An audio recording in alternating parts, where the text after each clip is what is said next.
Hello everyone, my name is Mike and this is Matrix to Paradise. This channel I created to document my journey from the Matrix for me, which is a truck driving job, to my paradise, which is going to be documenting adventures and fun times and explorations overseas, starting off with Southeast Asia. Anyhow, the last time I checked in with you guys, I was in Hooker, Oklahoma. That's right, Hooker, Oklahoma, a couple days ago.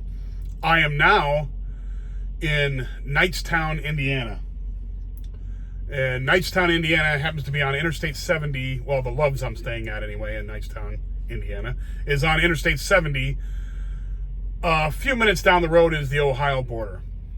So I'm coming from the west, I'm past Indianapolis, I'm almost into Ohio, and then I've got a delivery tomorrow in Ohio, in a place called Heath, Ohio, to drop off this load of insulation that I got from Owens Corning. Anyhow,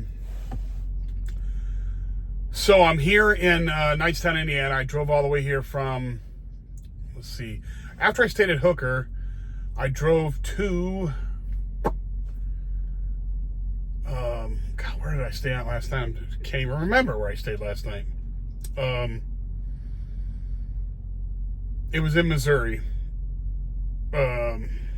Greenville, Missouri, I'm sorry. Or not Greenville, Missouri. Boonville, Missouri. Greenville is where I got gas today, and that was in Illinois. Boonville, Missouri. So I stayed there last night after I drove all day from Hooker, Oklahoma. And it's so crazy I know I've said this before, but if you look at the map, it doesn't seem like it's that far. But man, I'm telling you, driving across Kansas or Nebraska, those are long. That's like 400 miles of driving right there to go across the entire length of either Nebraska or Kansas. They're very long states. It doesn't seem that way, but they really are pretty long. But anyhow, so I drove across most of Kansas yesterday and got into Missouri and stayed in Boonville, and then got up this morning and drove here to Knightstown, Indiana. And like I said, tomorrow I'll be delivering in Ohio. And then, so now my truck has preventative maintenance that's got to be done to it. So Columbus, Ohio has a Crete terminal with a garage there. So I'm going to take this thing in tomorrow after I get done dropping off this load, and I'm going to get the service done to that. Hopefully they're done early and it doesn't take me forever to get into the shop there. Get those two things done,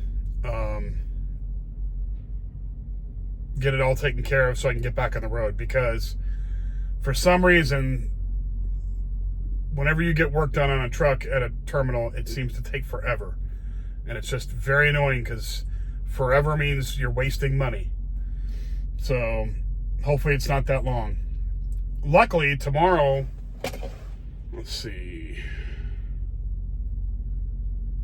tomorrow is Friday, so I will be getting done early on Friday, and the next week doesn't start until Saturday, so I'm not missing out on a whole lot of time. Hopefully it gets done all day tomorrow, sometime tomorrow, the work on the truck. And then I can, because they got to go around, they got to change tires if they need to be changed, they got to change the oil, they got to fix whatever sensors are bad, they got to do all go through the whole thing like a fine-tooth comb, make sure it's DOT, passable, so that the DOT, if they ever pull me over, they're not going to give me a hard time, and the truck is pretty much squared away. And they do this so they don't get in trouble with DOT, and so DOT and all the 50 states don't give us a hard time. The more they keep up, the better scores they get for this kind of stuff. The more we can bypass way stations, they don't call us in, they let us go. Because a lot of these places, they have electronic stuff set up so that they can monitor who's going in and going out and all that. The DOT does. And they also have drive over scales on the freeway that you don't even, I know what they are. So they get you over in the right-hand lane, they have scales there. And so if you're not, a lot of times when these big companies who have good scores with the Department of Transportation, they will bypass you as long as you're not overweight. So you'll go over the scales, then they'll just bypass, they'll give you a signal in your truck on your tablet, and it'll bypass you on by, and you won't have to stop. That's the whole key behind all that. So hopefully they get it done quick and I don't have to sit around and wait for them. Because sitting around in a terminal is not fun. And it's wasting time. It's wasting time that I could be making money. So that's the whole key there. It is now the second day of 2025. And I couldn't be happier that it's 2025. 2025 is the year that I'm going to retire and go overseas. And I was just saying to myself yesterday, New Year's Day, I said, next year at this time, I'll be celebrating in Cambodia. That's what's going to happen. So I'll be celebrating Christmas and New Year's in Cambodia next year. Or, this year, later on this year. So I'm very happy with that. I'm pretty confident that I'll be out of here in about 8 months, between 6 and 8 months in that area, depending on how I feel and how much money I'm, going to get back from taxes and from, the bonuses that I'm going to try and make between now and then, and, so on and so forth. It depends on how much money I have and how comfortable I feel with the money that I have to go over there and bridge the 5 years that I'm going to bridge before I get Social Security. And, that'll teach, not that I need to be taught how to be frugal, but I mean, it's going to be, it's going to be a lesson, well, not a lesson, but a trial in how to be frugal, and not blood and guts frugal, not like survival frugal, but just being smart about spending money. That's, basically the way you should be normally all the time. And which I am. I pretty much am now, so it's not like a big deal. I mean, I've pretty much eliminated all my bills. And that's how I like it. So, and I'm going to go over there and make the smart choices as far as where I live, because you could go anywhere from where, I'm going to Siem Reap, Cambodia. Now, there are places there you could get that are, luxurious. I'm talking like you're living in a 2-bedroom condo with, in a place that has a rooftop pool and bar and a restaurant in it, and, all the luxuries, fully furnished, beautiful place. You could be spending $1,000 a month there if you wanted, and that's what you'd get there. If you mean $1,000 here will get you probably a room in the ghetto somewhere. $1,000 over there will get you a 2-bedroom penthouse somewhere. But you can go all the way down as far as, go as low as $50 a month there. I know that there are places over there for $50 a month. Now, do I want to live in the $50 a month place? No, not really. Because it's a little too primitive for me. If I had to, I could. It doesn't have air conditioning and all that. And it's very hot country over there. It would be like living in Florida in the summertime all the time with no air conditioning. So I don't necessarily want to do that. But you can mitigate air conditioning. So I want it when I want it. I can mitigate the cost of air conditioning by not using it all the time. Like being out of the house and not staying in the house all day, soaking up, air conditioning from your bill. You can go hang out in places that have air conditioning and not have to worry about it. So, and keep yours off all day and then go back at night and, because I'm going to be doing things anyway. It's not like I'm going to be sitting around. And like I said a long time ago, you get used to the weather over there. You really do. You get used to it. I didn't think I was going to, because I grew up pretty much in dry areas. Well, not dry areas necessarily, but in cold areas. But I also grew up I'm pretty much a desert guy. I've lived in the desert for most of my life. So the desert's dry as hell. Las Vegas and Phoenix, Arizona, they're dry. So I was used to dry heat, 115 degree heat. That doesn't bother me as much. I used to work out in it in Las Vegas as a letter carrier for the post office. Well, anyway, you go overseas, and it's not quite as hot temperature-wise. It's more around in the 90s, the mid-90s all the time there. As far as Fahrenheit is concerned, I'm not sure what that is in the metric system in Celsius. I'm not sure what 90s is. I think it's something like 40 degrees or maybe somewhere in there. Celsius. 40, 50, somewhere in there. But it's humid there. It's not like dry like it is in Arizona or in Nevada. And so when I first got over there, when I was teaching English there for about 4.5, 5 months, I started sweating right away. When I got over there, I was just like, holy moly, it's like, it's so humid here, it's making you sweat. Well, after a while, I noticed that I stopped sweating, as much. And then all of a sudden it got to the point where I was like sweating very little. And my body just acclimated to the climate there. Over about a month, it took me about a month and a half before I was just like, doesn't even bother me. I was running around in shirts and a tie and, and slacks on because I was a teacher. So it didn't, it started not bothering me. So I was like, wow, this is great. So I know that I'll be able to acclimate over there when I get there. And I'll get used to the weather over there, and I won't have to use air conditioning all the time. I'll just go and I'll be wearing shorts and t-shirts over there this time. Plus, I'll be out doing stuff. I'm going to be out filming. I'm going to, hang out in cafes with air conditioning in them. I'll go down on Pub Street. They have air conditioning down there in the clubs there and stuff, and go hang out down there and, work on whatever I'm going to work on.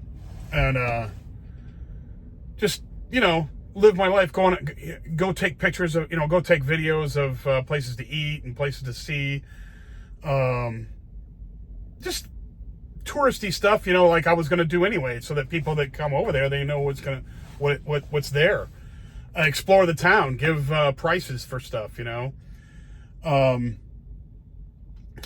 So I won't have to I'll be frugal with my money over there because I won't be sitting in the house or sitting in my apartment just sucking up the air conditioning. So I'll be frugal that way. I'll probably spend more than $50 a month for rent though. I'll probably be around 150, maybe 160. And hell, I'll have air conditioning. It might be a studio apartment, which is fine with me. I don't mind that at all. Or a one bedroom, it's fine. And it'll probably be furnished already. Not lavishly, but they'll give you a table and chairs. They'll give you a bed with a mattress and, all that on there. I'll buy my own sheets and stuff and get my own blanket and pillows and stuff. But other than that, they usually have all that there. And I want to get someplace with a cooktop so I can cook breakfast and stuff and cook dinner there if I need to. So I'm saving money that way too, because you can buy most of your food, probably most of it, from the market, the open market. They have fresh vegetables, fresh meats, and all that stuff you can buy there. Now, I'm not sure if I'm going to buy meat there because it's out in the open and stuff, and a lot of times, they have flies all over it, and no. I'll probably go buy packaged meat in the store, the grocery store and I'll probably pay a little bit more for it. I'll probably be eating in Khmer restaurants, Cambodian restaurants, where you could watch them make the food right there, so that it's all made up, and you could also know if they cook it properly. I mean, they've been doing it for years, most of them, and it's all fine. You just eat cooked food. You don't eat raw stuff a lot. You kind of stay away from that. So you could save a lot of money that way. You don't have to be in the house all day and suck up air conditioning, which saves a lot of money that way. So then you're just getting down to rent, electricity that you're going to use. Most of that electricity is going to be from air conditioning. So that's, you mitigate that, then you'll be good with there. The food thing, food is cheap as hell over there. And all you have to do, which I did, is find I am the most picky eater on the planet. I really am. It's horrible. I hate it. I hate it. Everybody thinks, oh, you're just doing that to be no, I'm not. I hate it. Because being picky means you don't like a lot of stuff.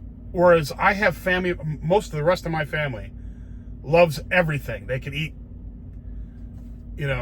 rhinoceros bowels. They wouldn't even care. They'd eat it.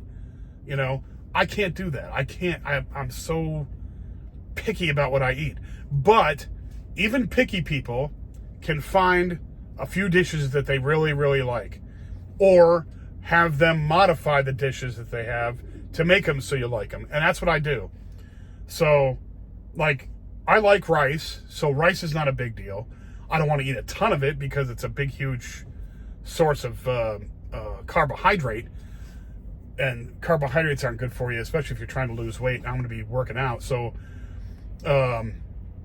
that's another thing I'm going to be doing. I'm going to be showing people where I'm working out. I'm going to find a gym over there that's perfect and start lifting weights again. I can't wait because I haven't been able to do that in so long, because I won't be working. I won't have to be in a job every damn day for, 8 hours, 10 hours, 20 hours a day. Like this, I'm living in the truck in my work, really. But I'm going to be able to work out, and it's $1 a day. You don't have to sign any contracts. Just go in there with $1. Boom. Work out all as long as you want. So I'm going to work out, do that, and eat carbohydrates some. That most of their carbohydrates are rice. You can get bread there because the French had colonized that place for years and years and years, but until they got kicked out. So a lot of those people picked up how to make French bread and pastry items, so that you could find really good pastries over there, really good bread items over there. But most of their dishes are going to be with rice. So then you got rice. I like fried rice with eggs in it and beef in it or chicken in it. I don't like the cooked vegetables in it, but you can just tell them don't put any vegetables in it. Beef fried rice, that's awesome. Chicken fried rice, that's awesome. I mean, I can eat a bunch of other stuff too, but that's the big one right there. So you got that, and then if you get bored, you can go have a hamburger somewhere, and they have all kinds of stuff there. Believe it or not, you can get. I found Mexican food, believe it or not, in Phnom Penh, the capital city, not in Siem Reap. I will find Mexican food in Siem Reap, though. I know it's there. Has to be there. Mexican food is ubiquitous in the world. It is ubiquitous. That's the way to say it.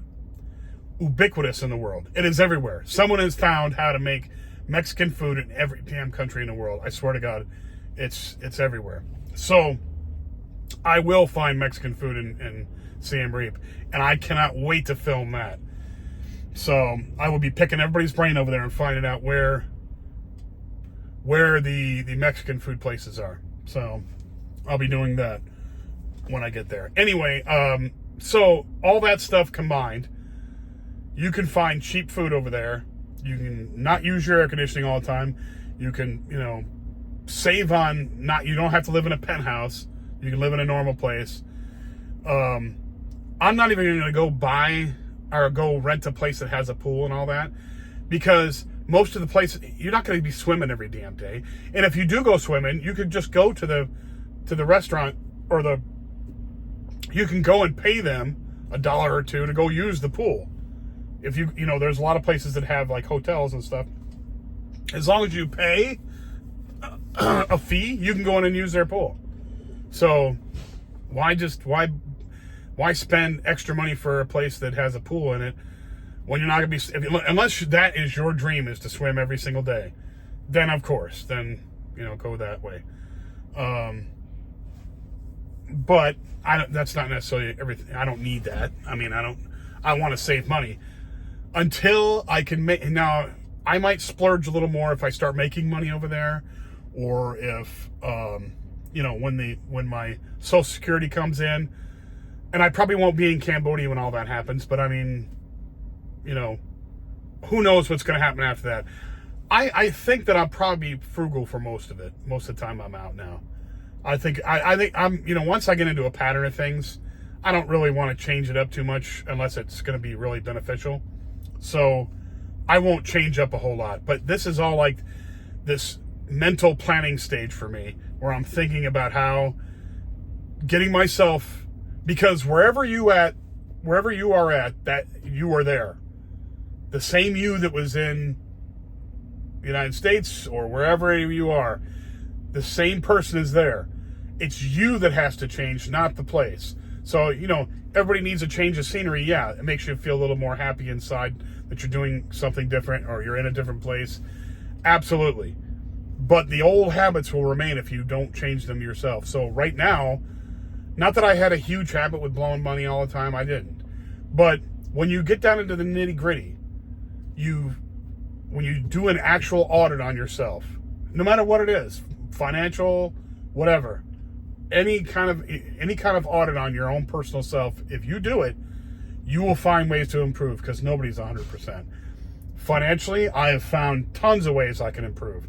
So I'm working on those and succeeding at those right now. So I have every bit of confidence in myself that I will be the frugal person that I need to be when I'm over there, and I will actually have a savings going on. So I'm happy with that. Anyway, I won't be bothering you anymore with this video now. If you like the video, please hit the like button. If you like the channel, check out my short videos. I've got a bunch of those there, of stuff that I see on the freeway or, you know, while I'm driving. Interesting stuff there. If you like the channel, please hit the subscribe button. I'm at 89 subscribers right now. I'd love to get up to 100. That'd be like a big, huge thing for me. 100 subscribers, that'd be wild. I'm not begging, but it'd be cool if you did. Most of the people that watch my channel don't subscribe, but I wish you would. It just makes it feel good to go do and see extra numbers on there. That's all. Makes it feel like you're doing something right. Well, and I might not be, but I'm trying. So anyway, thank you all for watching my videos again, and I will be back with you in a couple days. Today is like, when is it? Thursday? Yeah, I'll come back on Saturday, probably. And you'll probably know where I'm going at then, because I don't know right now. Anyhow, be safe, everybody, and I will talk to you again in a couple days. Bye now.